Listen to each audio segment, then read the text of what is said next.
بہت محترم اور بزرگ شخصیت آج مشاعرے کی شمع جب روشن فرمائی تھی.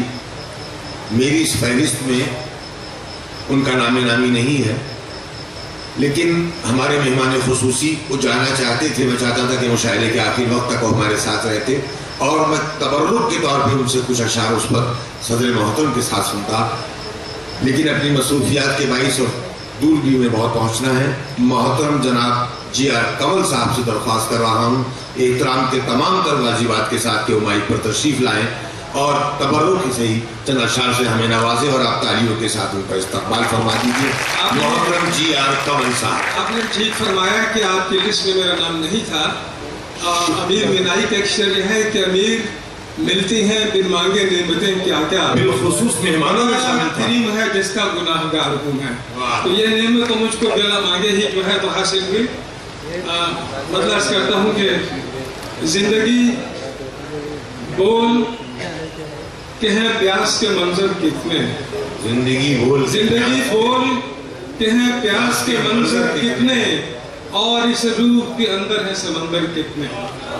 زندگی بول کہ ہیں پیاس کے منظر کتنے اور اس روح کے اندر ہے سمندر کتنے. غور سے دیکھ میرے شہر کی گلیوں کا چلن، ایک شیشے کے لیے اٹھتے ہیں پتھر کتنے. غور سے دیکھ میرے شہر کی گلیوں کا چلن، ایک شیشے کے لیے اٹھتے ہیں پتھر کتنے. اب تو ہر گام پہ اتنی بھی خبر ہے کس کو، اب تو ہر گام پہ اتنی بھی خبر ہے کس کو، کتنے قاتل ہیں یہاں اور ہے خنجر کتنے. اب تو ہر گام پہ اتنی بھی خبر ہے کس کو، کتنے قاتل ہیں یہاں اور ہے خنجر کتنے. وہ ساقیہ صاف بتا مجھ سے چھپاتا کیوں ہے، ساقیہ صاف بتا مجھ سے چھپاتا کیوں ہے. میں کدا بند ہے کیوں ٹوٹے ہیں ساغر کتنے. ساقیہ صاف بتا مجھ سے چھپاتا کیوں ہے، میں کدا بند ہے کیوں ٹوٹے ہیں ساغر کتنے. وہ میرے ساتھ رہے لاکھ کرم تھا ان کا، وہ میرے ساتھ رہے لاکھ کرم تھا ان کا. یہ نہ پوچھو کہ بدلتے رہے تیور کتنے، وہ میرے ساتھ رہے لاکھ کرم تھا ان کا. یہ نہ پوچھو کہ بدلتے رہے تیور کتنے. اور شریف کہتا ہوں کہ محفل حسن میں ایک بھیڑ تو ہوگی لیکن، محفل حسن میں ایک بھیڑ تو ہوگی لیکن لوگ نکلیں گے میرے قد کے برابر کتنے.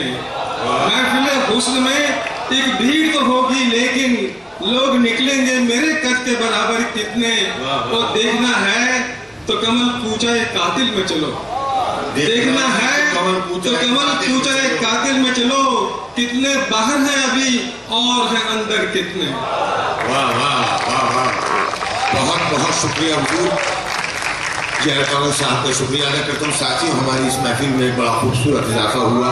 اس علاقے کے ہمارے کاؤنسلر حرد عزیز کاؤنسلر محترم جناب گلشرن سنگھ راجو صاحب یہاں تشریف لے آئے ہیں. ہم ان کا استقبال کرتے ہیں، خیر مقبول کرتے ہیں. جی وہ جب مقام آئے گا اس وقت آپ کیا چاہتے ہیں کہ وہ سانس لینے کی بھی فرصت نہیں دینا چاہتے آپ. بہرحال ساتھیوں ابھی ایک پیغام میرے پاس ہو رہا ہے کہ یہ مشاعرہ شورائے کرام جو اسٹیج پر تشریف فرما ہے،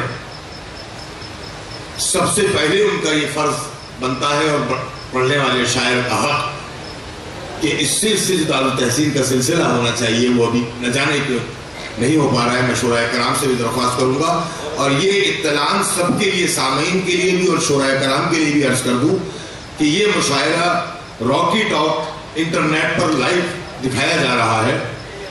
کہیں سے اس کا فیڈ بیک آیا ہے ابھی نیٹ پر، جسے پنجاب، پاکستان، ریاض، سعودی عرب، بریلی، دبئی، دلی اور ساؤتھ امریکہ سے کئی لوگوں نے ابھی یہاں فیڈ بیک دیا ہے انٹرنیٹ سے کہ جو لوگ اس مشاعرے کو لائیو دیکھ رہے ہیں. تو خوش بختی ہے کہ داغ کا وہ شعر یاد آتا ہے جب یہ باتیں آتی ہیں کہ اردو ہے جس کا نام ہم ہی جانتے ہیں، داغ سارے جہاں میں دھوم ہماری زبان کی ہے. اردو کا یہ مشاعرہ.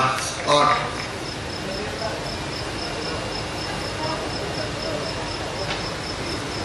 میں نے حرد عزیز کا لفظ استعمال کیا تھا گلشرن سنگھ راجو صاحب کے لیے. عقیدت مندوں میں سے آ کر کس طریقے سے انہوں نے ان کو سلام کیا ہے، مبارکباد پیش کرتا ہوں.